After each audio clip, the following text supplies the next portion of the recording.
Hello, my name is Pastor Joe Cowell, and this is today's video devotional.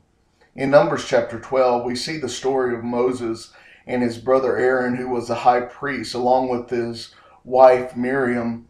Miriam and Aaron were saying to one another, "Why is Moses the only one that can hear from God?" And they started a big fight in the family, so to say, and they were questioning Moses' leadership over all of the children of Israel. The one God had chosen, Moses, to lead God's people was being questioned by his even closest of relatives. And the next verse in Numbers chapter 12 really illustrates what it is about Moses and what we can learn. It says, Moses was the most humble man on the face of the earth. Even in the midst of all of these accusations by his closest of family, his closest of friends, we see that Moses kept a humble attitude before the Lord. Moses was humble, and can I say that there was no other man on the face of the earth that ever walked as close with God, who talked to God face to face. No one else ever had a relationship on this earth with God like Moses did.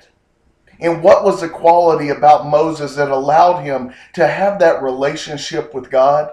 It was that verse right there in Numbers chapter 12 that says that Moses was the most humble man on the face of the earth.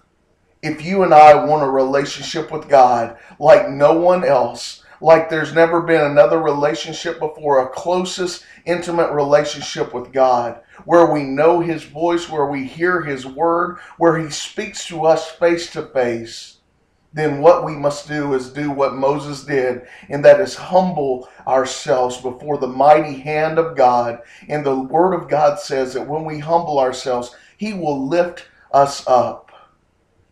Just as Jesus chose and came to this earth, He came down from heaven and chose to be born of man and to come and to live as a man on this earth. Even though He was God's only Son, He chose to come and live on this earth so that He might die.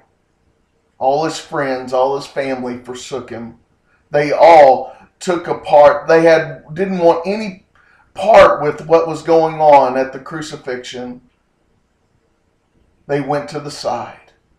But Jesus, because of His love for us, humbled Himself to death, even death on a cross. Humbleness is love in its greatest form.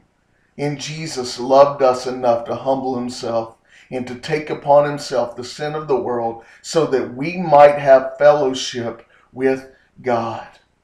You cannot have fellowship with God without being humble. Humble yourself before the Lord today and allow that relationship to be something that everyone else is jealous of and that everyone else wishes that they had. Humble yourself today. Be blessed. May the Lord use you in great ways today. Have a great day.